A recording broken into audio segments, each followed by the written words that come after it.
Championships of Cosplay. Warum ist das so etwas Besonderes? Ganz einfach erklärt, das Ganze ist sozusagen einbezogen in einen internationalen Rahmen. Es gibt heuer zum ersten Mal, oder besser gesagt im nächsten Jahr zum ersten Mal, die Global Championships of Cosplay. In folgenden Ländern wird das Ganze stattfinden, unter anderem in China, in Frankreich, in Indien, in Australien, in Singapur, in Indonesien, den USA und in Österreich. Und das heute, hier und jetzt bei der WICC. Schön, dass ihr da seid! Das heißt, 2016, wer immer heute gewinnt, 2016 wird der Sieger der WICC Championships of Cosplay nach Chicago reisen und im Rahmen der C2B2 bei den Crown Championships of Cosplay performen und um den Weltmeistertitel sozusagen antreten. Wir küren also heute den Wiener Vertreter für Chicago 2016. Jetzt heißt es mal, unsere Jury willkommen zu heißen. Ich stelle euch die dreimal vor. In der Mitte die Dame, beginnen wir mit der. Rihanna Vamp, die Vamp-Dress schlechthin. Fangemeinde, unglaubliche Fangemeinde von 600.000 Facebook-Fans oder ihren Fans, besser bekannt als Tour of Your Dreams, zu Deutsch die Untote deiner Träume. Sie ist auch Moderatorin der Online-Plattformen I Love Nerd Girls und Fans Forever, nicht Friends Forever, sondern Fans Forever. Böser Geist oder Furie heißt das übersetzt. Sie ist Fashion Model und als Schauspielerin unterwegs. Sie sagt selbst, dass sie ein totaler Nerd ist und deswegen ist sie auch gern gesehen als Stammgast auf diversen zahlreichen internationalen Conventions, bei denen sie sich, wie sie selbst sagt, immer unter ihresgleichen und damit sehr wohl fühlt. Wir begrüßen Sie. Welcome to Vienna, Rihanna Vamp!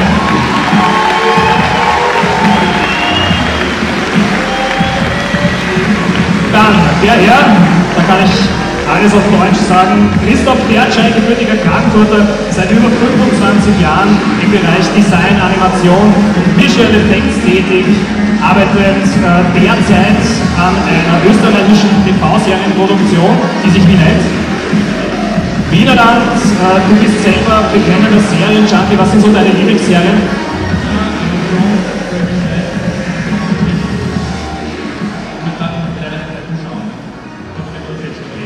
Okay, wie schaut es bei euch aus? Wo sind die Breaking Bad Fans?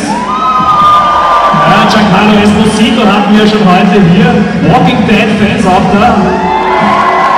Die Game of Thrones Fans.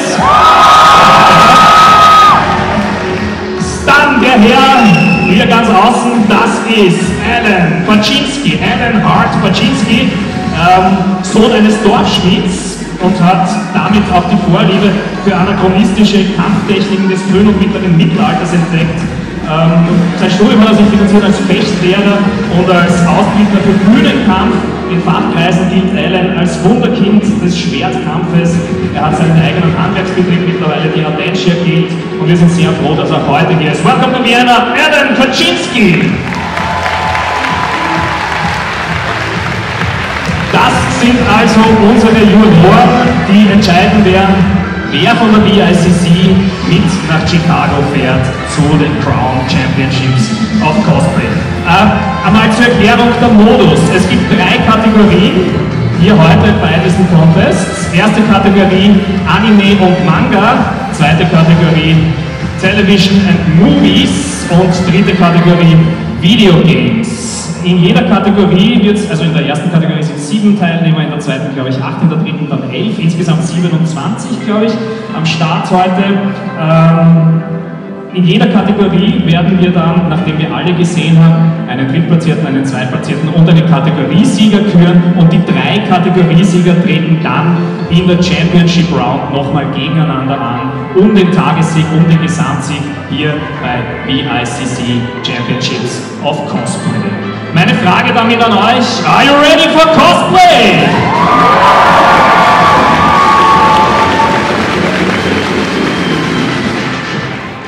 Dann legen wir los in Kategorie 1, Anime und Manga. Ich bitte um einen riesen Applaus für Ichi Cosplay.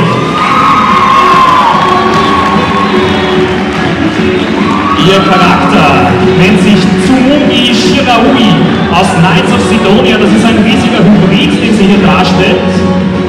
Ihr Cosplay besteht zum Großteil aus EVA-Platten, aus Silikon, Latex und Moosgummi, die Waffe aus Styropor, Silikon, Schläuchen und Latex. Es ist alles von Hand geschnitzt, geschliffen und geformt. Zum Schluss noch Glasmalfarben verwendet und Acrylfarben, um die organische Struktur zu verstärken. Beleuchtung und Verkabelung, auch alles selbst gelötet. Ichi, wie viele Stunden hast du da reingesteckt an Arbeitszeit? 261, du hast ganz genau mitgezählt. Okay, also Riesenapplaus für Ichi Cosplay. Als Tsurugi Shiraui aus Knights of Sidonia. Das war die erste Kandidatin in der Kategorie Anime und Manga und hier kommt die zweite. Wir begrüßen mit einem tosenden Applaus Michio Nakajima. Ihr Charakter, Toka aus Date Alive. Toka wird auch Princess genannt. Anfangs ist sie ein wenig rebellisch und aggressiv, aber dann wächst sie einem ans Herz. Für das Cosplay hat sie unglaubliche 720 Stunden gebraucht, über 500 Euro an Kohle reingesteckt. Die gesamte Rüstung mit Schwert wiegt 24 Kilogramm. Das Schwert ist mit LEDs versehen und innen verchront, damit die Leuchtkraft mehr wirkt. Du hattest insgesamt relativ wenig Zeit, um das Kostüm fertig zu machen. Wie hast du das angestellt? Also wirklich, über welchen Zeitraum muss man sich das vorstellen? Wann hast du begonnen damit? Februar. Seit Februar, also 9 Monate ungefähr daran gearbeitet. Wahnsinn. Riesenapplaus für Michio Nakajima als Toka aus Dänemark. Kandidatin Nummer 3 in der Kategorie Anime und Manga. Blauregen Cosplay. Ihr Charakter Madoka Kaname in der Goddess Version aus Mahou Shoujo Madoka Magica. Sie selbst sagt, die Herstellung war enorm lehrreich für sie. Was war für dich, was hast du gelernt? Was war für dich so neu?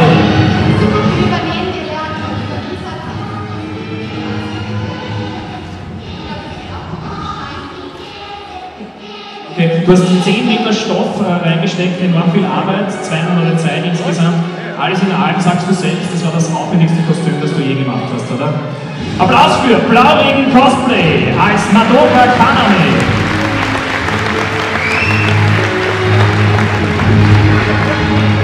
So, Kandidatin Nummer 4. Here is the next one. Ahu from Poland and her character Kusuri Uri, auch Medicine Seller genannt. Applaus für Ahu. Ahu, why Medicine Seller? Because it's one of my all-time favorite characters, I guess. And this is one of the most favorite costumes that I would like, to be honest. Okay, it's from Mononoke. Sie hat insgesamt 8 Jahre Erfahrung als Cosplayerin und Kostümherstellerin. 9 Monate Arbeit stecken in diesem Kostüm. Es ist enorm anspruchsvoll, was die Planung und auch die Bemalung betrifft. Auch ihr Make-up wirklich interessant, muss man sagen. Und man beachte auch die Perücke. Applaus jedenfalls nochmal für Ahu als Kusuri Uri.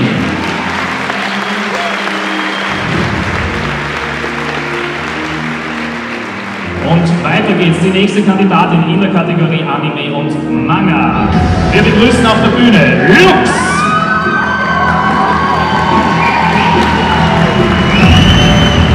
Ihr Charakter Saber in der Gift-Figure-Version aus Fate Stay Night. Das Gewand besteht aus 2 Kleidern, ein weißes Unterkleid aus Baumwollsatin und ein blaues Überkleid aus Samt, goldenen Details, teilweise appliziert oder mit der Hand angenäht.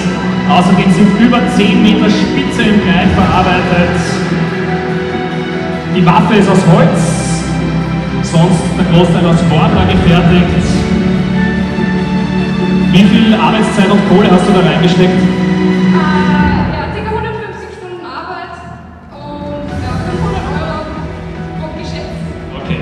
Wunderschön geworden jedenfalls, hat sich ausgezahlt. Applaus nochmal für Lux als ihr Charakter, Saber.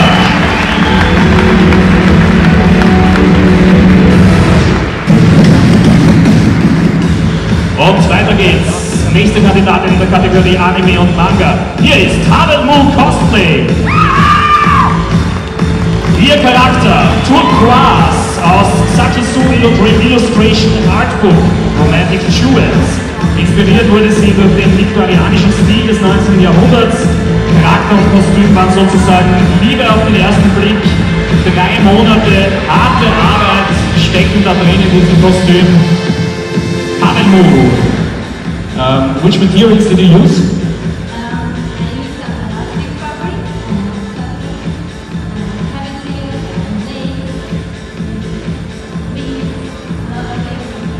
Must have been a real bunch of work.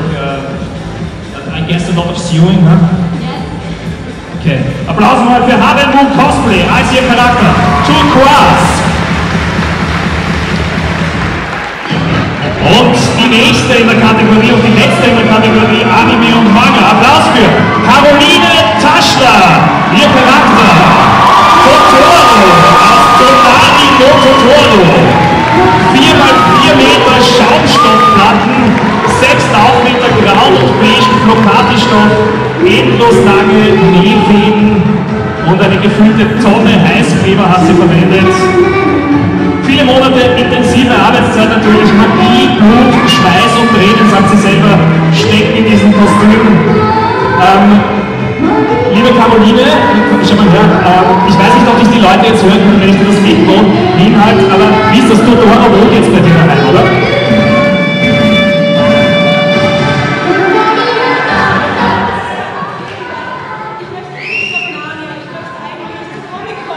Und das hast du auch geschafft. Herzlich willkommen bei der VICC. Dich haben irrsinnig viele Leute gefragt, wie macht man sowas? Und zwar, du hast das wirklich alles selbst gemacht. Ja? Da gibt es, glaube ich, ein Tutorial, oder? Ja, gibt's. Kostüm, da findet ihr das auf Facebook. Das ganze Ding ist aus Schaumstoff und jede Menge Musik. Wenn ihr es genau wissen wollt, schaut auf meine Seite. Okay, alles klar. Jedenfalls nochmal einen riesen Applaus. Wer ist er überhaupt? Wie heißt der? Der Kleine, wie heißt der? Achso, okay, also Totoro und Tonari no Totoro. Nimmst du den mit oder lass den auf der Bühne? Nimmst du ihn mit, oder? Okay. Applaus für Caroline Taschler als Totoro.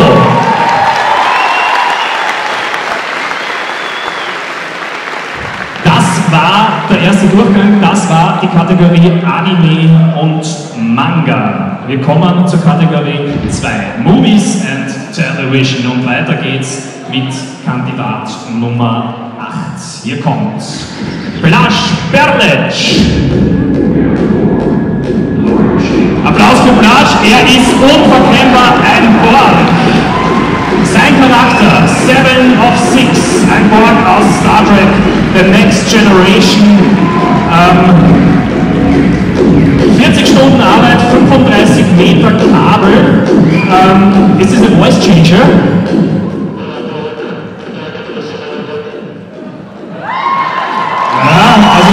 Würde nicht rausbringen und wenn ich Pech habe, werde ich assimiliert. Also Applaus für unseren Borg, Blaž Berlec. Sein Charakter, 7 of 6, der Borg aus Star Trek, The Next Generation.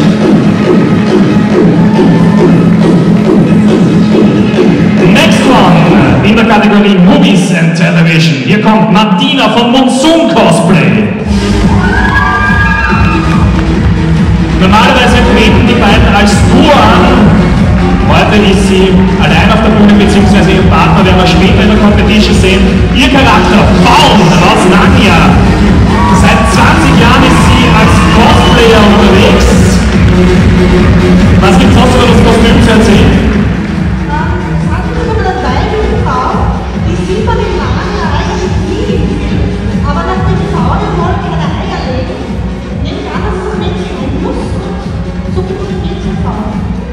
Alles klar. Also, Applaus für Martina von Monsoon Cosplay als Faun. Und nächste Kandidatin in der Kategorie Movies and Television. Hier kommt Sarina Schaden. Ihr Charakter, Shaina Solo aus Star Wars.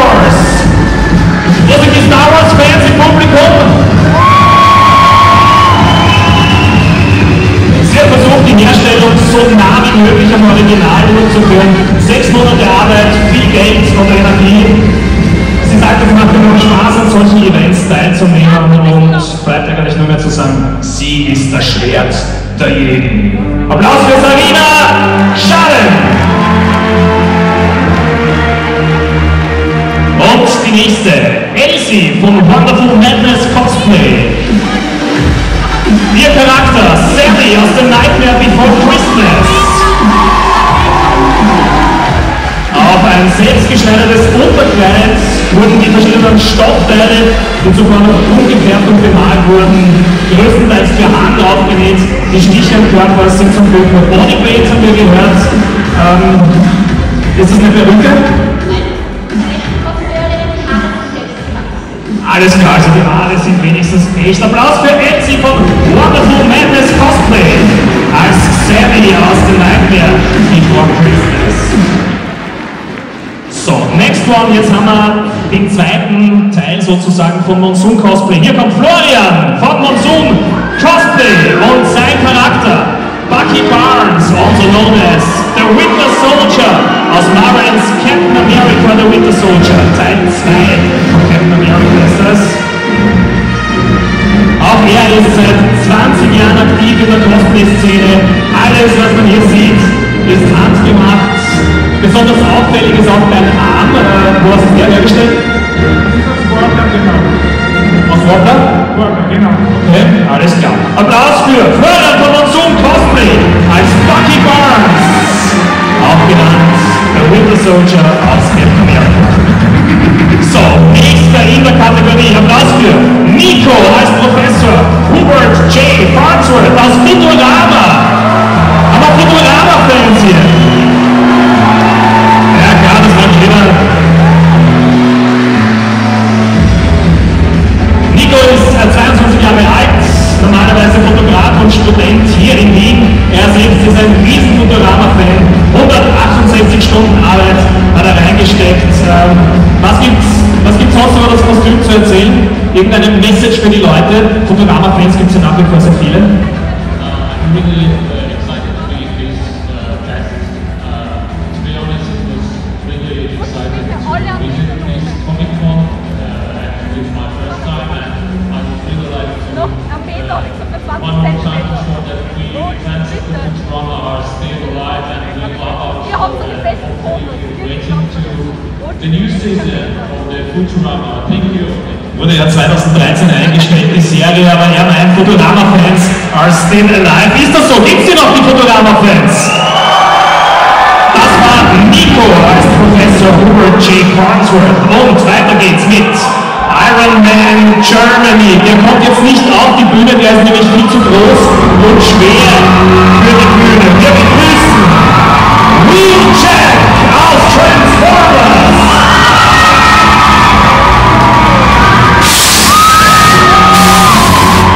Vom Planeten Cybertron nach einer Reise von mehreren Millionen Kilometern durch Universum und Galaxien ist er nun hier bei uns in Wien auf der WRCC angekommen. Herzlich willkommen, der Kämpfer und Krieger der Autobots, Wheeljack. Circa 500 Stunden Arbeit aus EVA-Schraubstoff, Aluminium, Carbon, 200 LEDs und 3 Hochleistungsakkus sind da verbaut. Insgesamt ergibt das ein 3,20 Meter hohes Cosplay. Er selbst ist Stelzengeher, so kann er sich bewegen. Ich finde das Kostüm unglaublich. Applaus für Iron Man Germany von AJ Design.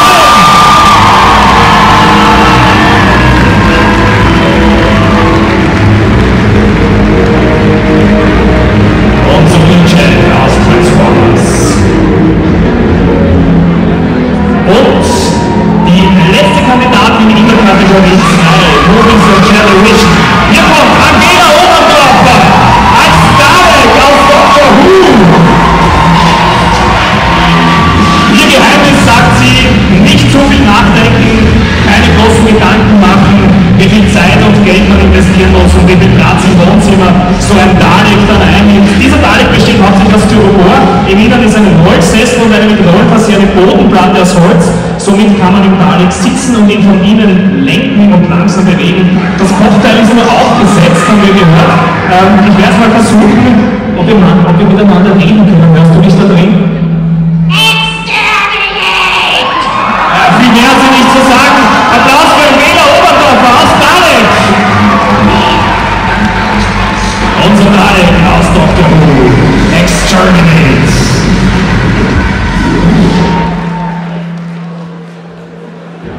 werden wir jetzt irgendwie runterhelfen müssen von der Bühne. Ich glaube nicht, dass sie das allein schafft.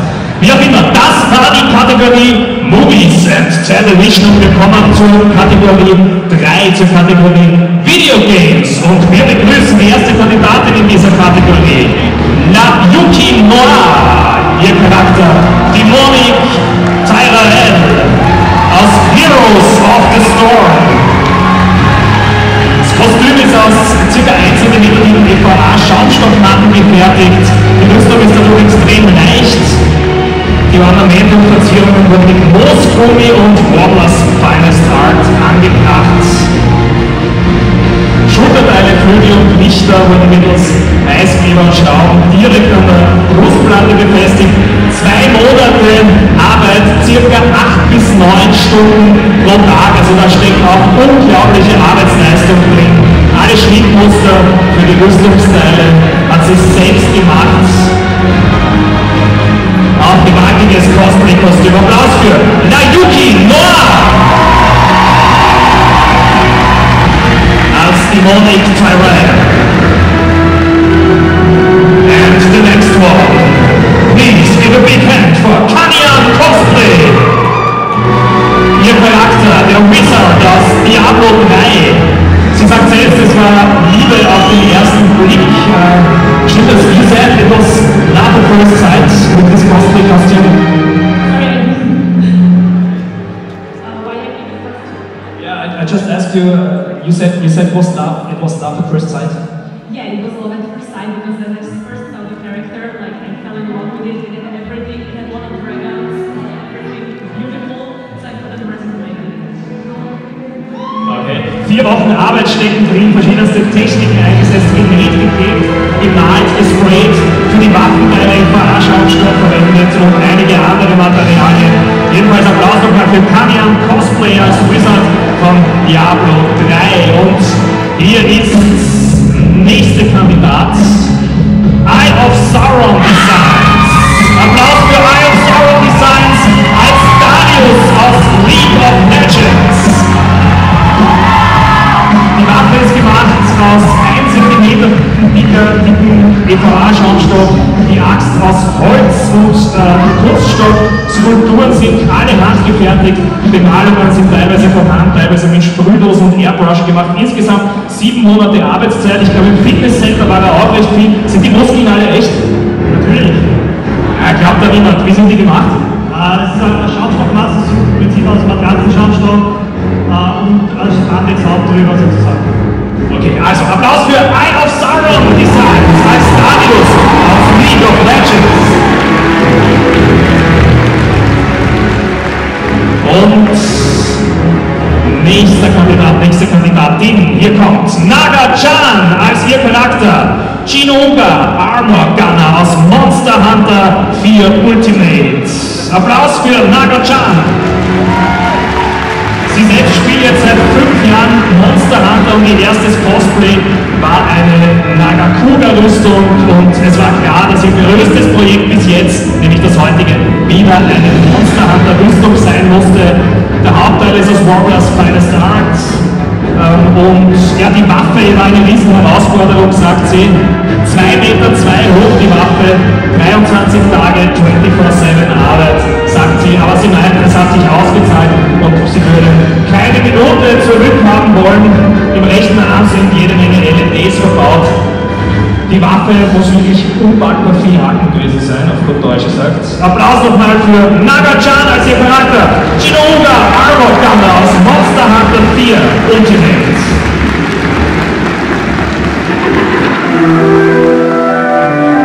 Weiter geht's mit Sabaku als Yuna aus Final Fantasy X. Sabaku, was gibt's über deinen Charakter zu erzählen?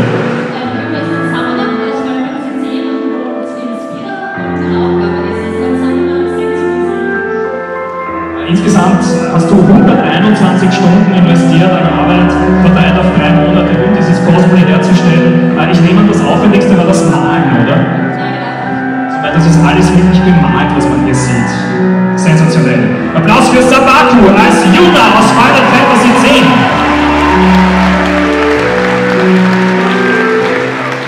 So, und jetzt kommen Riesenflügel. Hier kommt Tingilia Cosplay, ihr Charakter, der Feendrache aus World of Warcraft.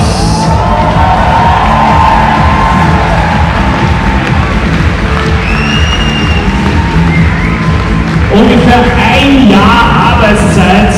Es war ein Riesenwunsch von ihr, etwas aus World of Warcraft zu machen. Sie selbst sagt, warte, Tingilia, bleib mal da, bleib mal bei mir. Sie selbst sagt, fällt mal echt am Publikum, sie selbst sagt, es war wesentlich frustrierend am Anfang. Was war so schlimm, was war so frustrierend? Weil die Flügel ungefähr 30 Kilo wiegen und wir die Rückenplatte mit der Hydraulik ungefähr bestimmt 3-mal umgebaut haben, weil die Flügel zu schwer waren, einfach für Schubstrecke, und jetzt haben wir einen Elektromotor drinnen und jetzt klappt uns ja auch. Wirklich interessant und sieht wirklich nach unpackbarer Arbeit aus. Tingilia Cosplay! Eine Frage noch. Wenn jemand jetzt sagt, ich würde selber gerne mal solche Flügel bauen, ja, wo kann man sich informieren, wie kannst du eventuell jemandem helfen?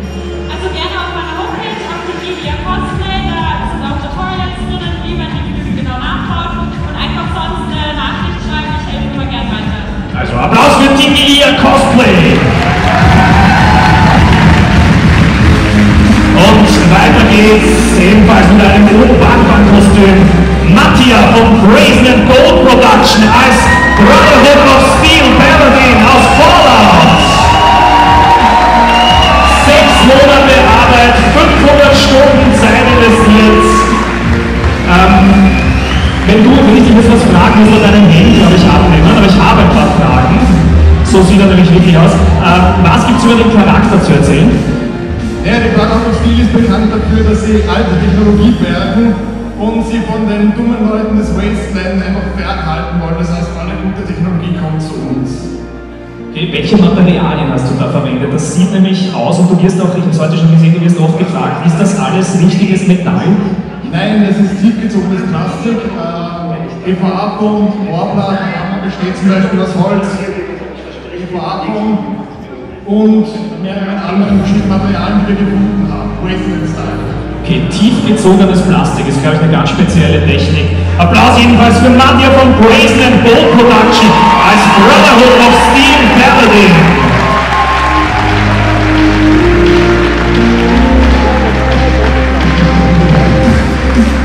Den Helm kann er übrigens nicht selbstständig aufsetzen und auch wieder abnehmen. Denn er sagt selbst, er kommt mit den Armen nur bis Schulterhöhe oder so. Also wirklich sehr, sehr aufwendig. Nächste Kandidatin in der Kategorie Videogames. Hier ist Lucia Sapira. Applaus! Ihr Charakter Ari aus League of Legends. Lucia ist 18 Jahre alt, aus Niederösterreich. Seit 3 Jahren ein Riesenfan von Anime und Videogames. 4 Monate Arbeitszeit, alles selbst überlegt und angefertigt. Welche Materialien hast du verwendet? Welche Materialien hast du verwendet? Ich habe vor allem Warcraft verwendet, also für die Armteile, für die Krone und für mein Fußteil. Für meine Schwänze habe ich sehr viel Draht verwendet, weil ich den doppelt nehmen musste, weil sonst steht es halt nicht. Und ich wollte unbedingt, dass es halt so wie im Original nach oben steht. Wie hast du begonnen? Was waren deine ersten Schritte? Auf was? Was waren deine ersten Schritte? Wie hast du begonnen? Okay, meine ersten Schritte, Entschuldigung, ich höre das nicht. Meine ersten Schritte waren zuerst einmal die Schwänze zu machen, weil ich wollte die unbedingt gerne machen. Ich war entschlossen, zwar mit der Arbeit zu machen, und habe mir einfach gedacht, ja, nein, ich möchte sofort die Schwänze machen, weil das das Schwerste einfach ist, und ja.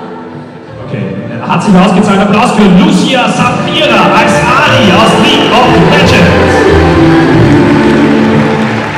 Weiter geht's in der Kategorie Videogames mit Itaku als Vanille, auch genannt. An dem Kostüm befinden sich mehr als 1060 Perlen, die sind alles selbst gemacht aus Thermoplast und Fimo. Und ja, Frage, die Waffe, die ist auch was ganz Besonderes. Wie ist die angefertigt? Was kann die alles? Die ist gemacht aus Styrodur und Rohrblech, mit Lederbänder überzogen, und man kann die Glieder alle bewegen. Wie viel Arbeit steckt da drin in der Waffe? Nein, in der Waffe. 80 Stunden. Nur in der Waffe, Wahnsinn. Applaus für Itaku als Vanille aus Final Fantasy 13. Und weiter geht's in der Kategorie Videogames mit dem vorletzten Kandidaten. Hier kommt The Mysterious Cosplayer.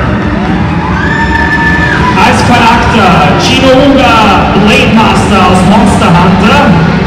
EVA-Schaumstoff, Warbler Final Stars und Rubberboards wurden verwendet für dieses unglaubliche Kostüm. Frage an dich, wie viel Arbeitszeit steckt da drin ungefähr?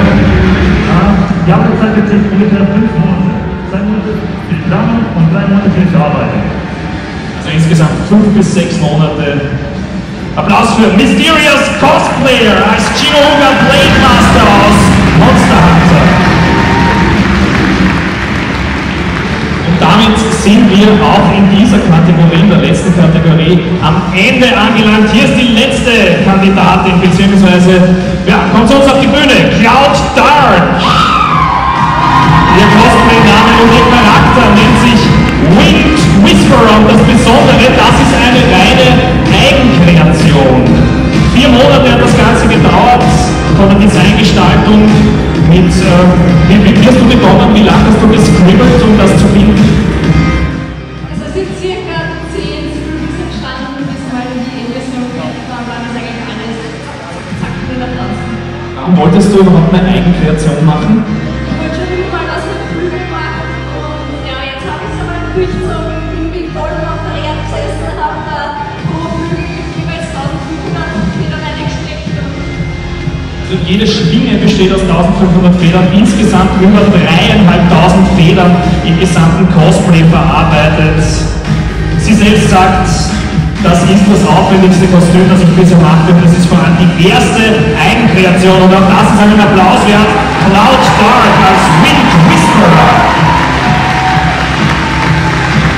So, wir sind durch mit den Kandidaten in den 3 Kategorien und jetzt mal meine Frage an die Jury. Leanne, I'll start with you. What is your general impression of the contest? That was incredible. Incredible. The costumes were amazing. It's been really, really difficult for us because there was so many amazing costumes in that contest. I guess it must be hard. Alan, what do you think about all the participants of the cosplay contest here in Vienna? It was very fancy costumes, of course. I've seen some love cosplay, but not here. Dein Resümee, nachdem du alle gesehen hast? Faszinierend, was wir da zusammen tun. Ja. Dann geht die gute Arbeit, aber es wird trotzdem die Unterschiede feststellen. Sie machen ja auch diesen Tick Wert drauf. Also, was jetzt geschieht, unsere Jury wird sich ein wenig zurückziehen und wird alles noch einmal beraten, was hier tatsächlich dann rauskommen soll. Und bevor wir zur Entscheidung kommen, Jury, please go off the stage. Take your time. Wir sind natürlich sehr spannend, wer sich in welcher Kategorie durchsetzt. Wie gesagt, Platz 3, Platz 2 und Platz 1 in den 3 Kategorien werden gekürt und die Kategoriesieger treten noch einmal in der Championship Round gegeneinander an um den Gesamtsieg hier beim VICC Championships of Cosplay. Jetzt haben wir einen Superstar der Cosplay-Szene hier bei uns. Er ist ein professioneller Cosplayer aus Italien, professional cosplayer from Italy, collaborated with many video game companies as promotional and official cosplayer. Last but not least, Ubisoft. He's the current Italian solo representative in the European Cosplay Gathering, the biggest competition in Europe. At the moment he's studying digital communication, marketing and video games at a new university called Vigamus Academy in Rome. This is the first of its kind in Europe. And please welcome Leon Cielo from Italy! Leon, thank you for coming, welcome to Vienna. You say you are a hardcore gamer and you play a lot of video games. What are you playing right now? Well, the reply is pretty easy, I think, no? What do you think I'm playing right now? Perhaps Assassin's Creed Syndicate, isn't it? Yeah, by the way, thank you so much for being here. It's such an honor and privilege for me to be here and you have such a badass presenter here. How do you like Vienna? Vienna? Actually, in my opinion, this is Vienna, what we have in front of us. This is the real beauty of Vienna. So, all the people staying here is so beautiful, and this is what makes this city so special. Come on, let's make some noise, guys. I said, this is what makes this city so beautiful. So I said, let's make some noise! That's better. Do you have any tips for people who want to start cosplay, for the beginners? Well, first of all, you always have to be yourselves. Trying to do your best in anything you do. Being passionate. Put all your heart in every project you do. And first of all, be always humble and gentle with everybody, because competitions, passions, it's all about ourselves. It's all about us. We are a big family. So never judge the others, but always try to not underestimate yourselves and to do always your best, because we can do anything we want. That's the true magic of cosplay. As a professional cosplayer, it's very important for you to be completely linked with your character. So my question, how do you prepare, how do you train? First of all, I love calisthenics, parkour, of course. I have to survive against Templars. So yeah, I used to train a lot to be at the top, but you too, you look very good. Isn't he look good? Woo. He does. So yeah. Shall we ask if anybody? Yeah, I just wanted to do that. Hat irgendjemand von euch Fragen an einen echten Star der Cosplay-Szene? Jetzt könnt ihr ihn alles fragen, was ihr auch immer wissen wolltet über Cosplay. Einfach aufzeigen, ich komme zu euch. What is your answer? I told them they can ask everything they want, so that was the first question. Do you have a girlfriend? Well, of course I do. Of course I do, and I don't only have a girlfriend. I hope it's gonna be a future wife. Who knows? But in my opinion, we all have to love. We all have to give love to the world and to love each other. So it's not only a question about girlfriend, friends. We always have to be positive and to spread love everywhere. And look what you have on the stage. You have such a beauty over there. Do you have a boyfriend? Warum zum Henker fragst du dann überhaupt? Das wird mich interessieren. Ah, okay, alles klar. Wer ist sie? Hallo, willkommen erstmal. Was kann ich irgendwas für dich tun? I'm boyfriend. Ah, okay. Okay, alles klar. Applaus jedenfalls für die beiden. Wir haben ja auch einiges an Mut dazu. Gibt es sonst irgendwelche Fragen an Leon Giro? Fragen. Wer will was wissen von den guten Herren? Okay, ich komme zu dir runter. Do you make your cosplay completely yourself, or do you buy something? Was für eine Frage? I stole it from the Templars.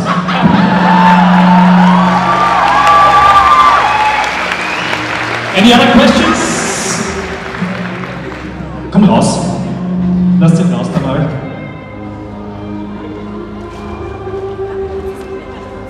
Was ist denn das überhaupt, was du da im Kopf hast?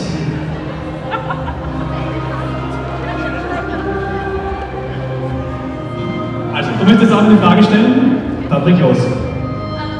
Where do you start with the cosplay? Like, do you go for clothes and accessories, weapons? Or what is the first thing you do when you realize, okay, that's the next cosplay I'm gonna do? Schöner Hut übrigens.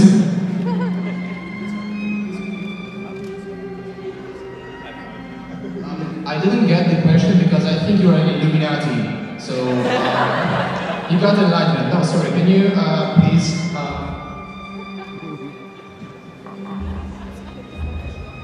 Come on stage. I got enlightenment, I'm sorry. My question is, when you start a cosplay, where do you start designing? Do you have a concept, like first you go for clothes and accessories and weapons, or do you just like, oh, I can't make that hat, so I'm gonna make the rest of it? So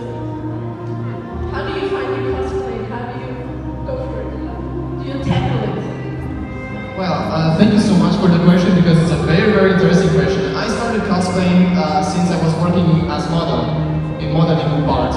So one day I really wanted to make a cosplay with a video game, theme.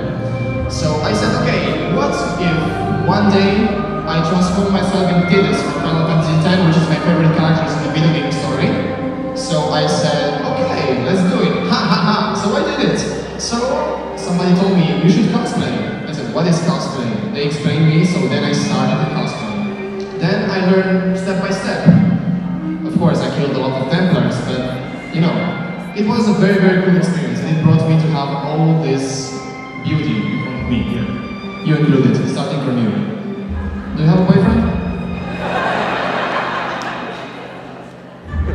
I'm sorry. I'm Italian, do you want me to speak with Italian accent and be a very good gentleman? No, you don't want. You are very, very cute. Thank you.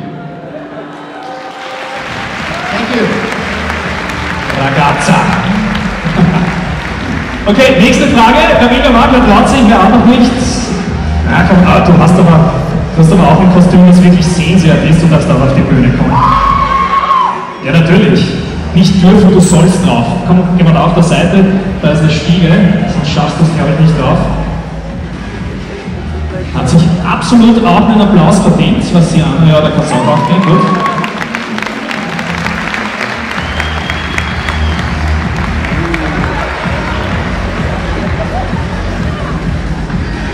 Your question. What do you think about the cliché that cosplayers use their alter ego to escape from the reality because we can't handle real life? Well, everybody knows that they go around killing Templars in the real life, right? No, the thing is that what I want to say is that everybody should have a limit of cosplaying, because cosplay means also living a dream in real life. But the cool thing of this passion, of this hobby, is that it has to be limited.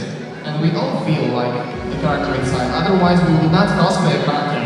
And you and the character you're interpreting today, I'm really sure that you love it. So that's why you make it, right? Doesn't she? Of course she does. Because each one of us is sharing a love for a cosplay, for a character. So it's a tribute we make to a costume. So that's it. But yeah, sometimes people can't escape from the character because the characters are taking too much of our soul. So it's up to us to remember which is the real life and to go back. Like a synchronization, like a desynchronization. So yeah, that's it. But I don't kill people wrong, I'm sorry. Was uns natürlich noch interessiert, wie heißt du als Cosplayerin und was ist dein Charakter? My nickname is Koi, and my character is OCC, inspired by Rotator from Zelda. Leon, we didn't ask her if she has a boyfriend. Yeah, and I have a related question too. Do you have a boyfriend? Si. So she replied in Italian to Italian intent. Wow, that was very cool. Thank you so much.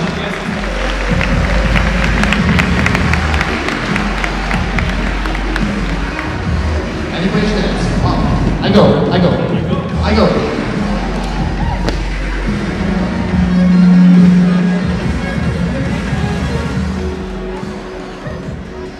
And the lucky winner is... My question is, how long do you need for a cosplay to make? How long are you working on cosplay? Are you overworking on cosplay again after maybe 2 months when you say, yeah, I started to cosplay, but maybe I'm not completely satisfied with that? Thank you so much for your question. So basically, it really depends. I'm getting used to work on a cosplay from 3 days to 5 months, 6 months, it depends. But from my point of view, we always have to not be satisfied of our cosplays. So, which pushes us to do always our best. So you made a cosplay today, tomorrow you will say, wow, today I can make it better.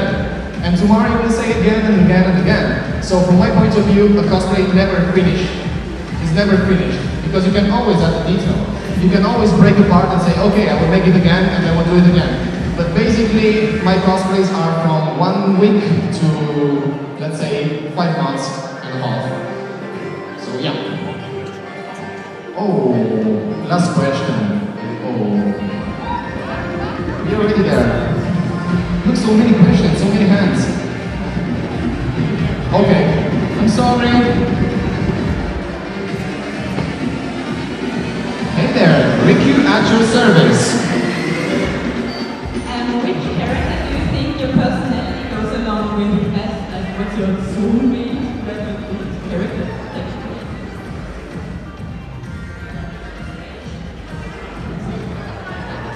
Okay, Riku at your service on the stage. Let's make an applause for Riku from Final Fantasy X.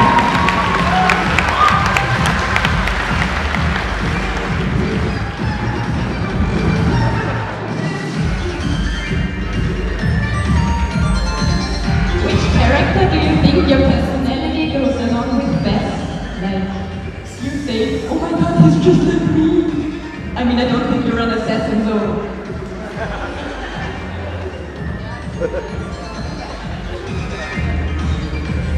She's very, very funny, and she's really, really Riku. That's what I love from cosplay.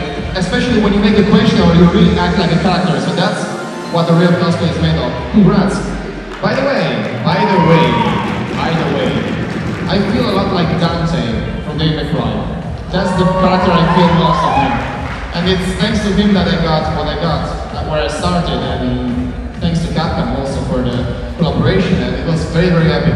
Yeah, especially because I'm Italian and I love pizza, so yeah. I slice devils, I kill bear, I kill bow, I eat a lot of pizza, and I still have abs. So yeah, it's me. It's okay. Thanks to you. Und ein riesen Dankeschön von uns und nochmal einen riesen Applaus für Leon Chiro hier bei der VICC. Okay, so before going, I really want to ask you something. Let's make an experiment. Shall we make the biggest selfie in Vienna Comic Con this year? Shall we? Let's go for it. Okay, so I want everybody to raise your hands in the air right now. Okay? Cool. Even more. Wow. I really feel like a Genkidama right now. Vegeta, what does your scholar say about Vienna Comic Con? We're over 9,000, so stand up and let's take the selfie of the year. Let's go for it.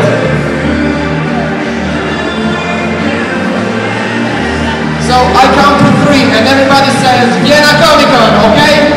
1, 2, 3. Vienna Comic Con!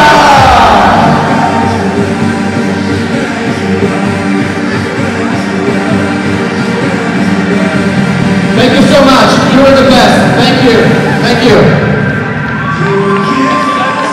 Please give a big hand for Leon Chiro. So, und jetzt wird's ganz spannend in Kürze. Frage an euch, wer wird denn hier gewinnen? Was glaubt ihr denn? Ha? Wer wird unser Cosplay-Champion? Gibt es irgendwelche Fanclubs hier? Wer ist mit irgendwem mit von den Cosplay-Kandidaten? Was glaubst du? Ja, du hast gerade rausgeschrieben. Ja, schauen wir mal. Wird ganz spannend. Die Jury hat sich wirklich schwer getan und haben auch etwas länger gebraucht als ursprünglich geplant. Frage, sind die ready? Können wir sie rausholen? Okay, wir hören, die Jury ist soweit. Das heißt, wir bitten sie zurück auf die Bühne und begrüßen noch einmal on stage unsere 3 Juroren. Liana Bank, Christoph Dertschei und Evan Paczynski. Auch für dich gibt's die Medaille für deine Kategorie. Siehst du das überhaupt? Nein, du siehst es nicht. Okay, so jetzt. Ja, schaut zwar nicht schön aus, aber. Applaus nochmal für alle Teilnehmer mit Kategorie Videogames!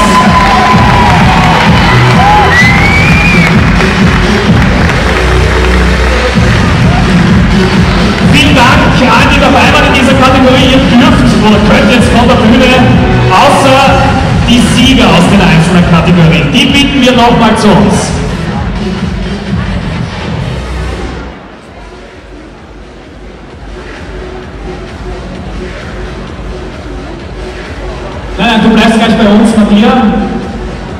Unser Wheeljack, ja, den stellen wir nach vorne am besten auf. Leider nicht möglich, damit auf die Bühne zu gehen, aber so klein, dass man ihn nicht sieht, ist er nicht. Und unsere Turquoise.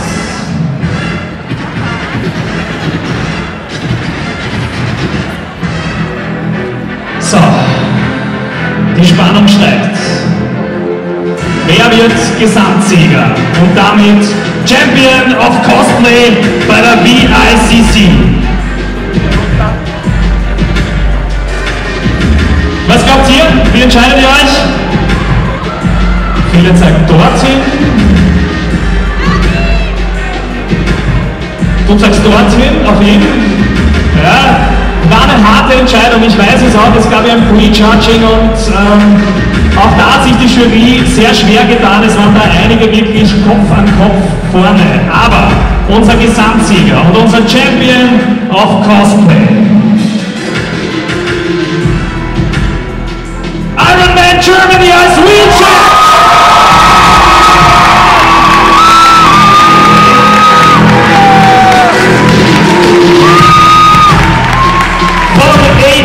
Designs, so heißt seine kleine Company.